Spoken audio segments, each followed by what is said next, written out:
પ્રધાનમંત્રી નરેન્દ્ર મોદીના લખપતિ દીદી કાર્યક્રમમાં અત્યારે હાલ આપણે સ્થળ ઉપર ઉપસ્થિત છે। આપણી સાથે શીતલબેન સોની પ્રદેશ મંત્રી છે, તેમની સાથે વાત કરીશું। જે શીતલબેન, કેવો કાર્યક્રમ છે આ અને લખપતિ દીદી એમ ખાસ કેવું આયોજન? સૌપ્રથમ તો 8મા આંતરરાષ્ટ્રીય મહિલા દિવસ છે, એટલે દરેક બહેનોને મહિલા દિનની ખૂબ ખૂબ શુભેચ્છાઓ। આજે લખપતિ દીદીઓનું સન્માન કરવા જઈ રહ્યા છે અને અમને ખૂબ ગૌરવ છે કે આજે મહિલા દિવસને દિવસે આપણા દેશના યશસ્વી વડાપ્રધાન નવસારીની ધરતી પરથી આજે અમારી લખપતિ દીદીઓનું સન્માન કરશે, એમની સાથે સંવાદ કરશે। ખરેખર આમ કહીએ ને કે સશક્તિકરણની વાતો માત્ર કાગળ પર નહીં પણ ખરા અર્થમાં ચરિતાર્થ તો આ ડોમમાં જોવા મળશે। આજે સ્ટેજ પણ બહેનોનું છે, એમનો મોદી સાહેબ જે દેશના વડાપ્રધાન છે, વડાપ્રધાનની સુરક્ષા પણ મહિલા પોલીસ કર્મીઓ દ્વારા થવા જઈ રહ્યું છે। એટલે કે આજે બહેનોને જે વેટેજ મળ્યું છે એ ખરેખર અમે એમને કોટી કોટી વંદન કરીએ છીએ। એમનો જેટલો આભાર માનીએ એટલો ઓછો છે કે આજે મોદી સાહેબે બહેનોને ખૂબ સશક્ત કર્યા છે।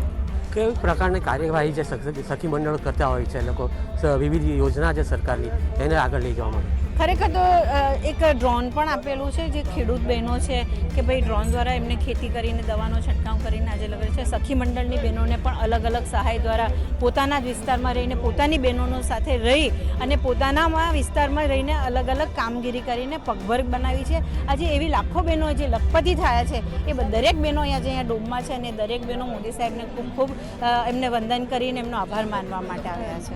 નવસારીની અંદર કેટલી લખપતિ દીદી, ડાંગ જિલ્લા ને બધા છે લગભગ મારા ખ્યાલથી ચોક્કસ આંકડો તો નહીં કહું, લગભગ 50,000 જેટલી નવસારીની છે, વાંસદાની પણ 30-35,000 જેટલી બહેનો છે અને બાકીની લગભગ 10,000 જેટલી તો અમારા ડાંગ વિસ્તારની છે। આ બધી બહેનોને આજે અહીંયા આમંત્રિત કર્યા છે, જે મોદી સાહેબ સાથે એમનો સંવાદ પણ થશે અને મોદી સાહેબ આજે એને સંબોધન કરશે। સુરક્ષા લઈને પણ મહિલા લોકો આગળ છે, શું કેવું છે? જી, હું તમને એ જ વાત કરું છું કે માત્ર સશક્તિકરણની વાતો કાગળ પર નહીં પણ ખરા અર્થમાં ચરિતાર્થ કર્યું ને તો આ ડોમમાં જોવા મળશે। વડાપ્રધાન શ્રીનું જો કહીએ સુરક્ષા એ પણ બહેનો દ્વારા થઈ રહી છે, એટલે એમાં વિશેષ તો શું કહેવાનું, એ લાવો જ એક અલગ છે। આનાથી શું માહિતી મળશે અલગ જે બહેનો છે લખપતિ બનવા માટેની?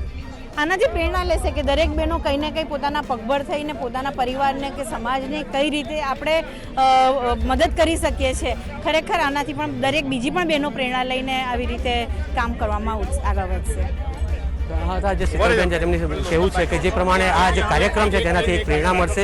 આપણે અત્યારે જોઈ શકીએ છીએ જે પ્રમાણે મહિલા સુરક્ષા છે તે કેવી સુરક્ષા કરી રહી છે। અત્યારે જે હેલિપેડ છે, હેલિપેડથી લઈને ડોમ સુધીને અને જે પણ વીવીઆઈપી સુરક્ષા છે કે કંઈ પણ જગ્યાની સુરક્ષાને કારણે જે અત્યારે 2300થી જે વધુ મહિલાઓ સુરક્ષાકર્મીઓ છે તે અહીંયા ખડેપગ છે। એટલે આ જે રીતે જે વિશ્વ મહિલા દિવસનો જે દિવસ છે આજે એને લઈને આજે નવસારીમાં ઐતિહાસિક ક્ષણ કહી શકાય। રોનક જાની, ગુજરાત તક, નવસારી।